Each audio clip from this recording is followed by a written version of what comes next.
दोस्तों आज ये ऑटो क्रैंक का एंड्रॉयड सिस्टम रिपेयरिंग के लिए आया हुआ था। इसके अंदर साउंड की दिक्कत थी, इसमें चारों चैनल से कोई आवाज़ नहीं थी।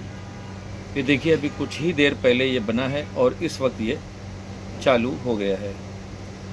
चारों चैनल इसके बहुत सही ढंग से बज रहे हैं, टच वगैरह सब एकदम बहुत अच्छा काम कर रहा है, कोई दिक्कत नहीं है।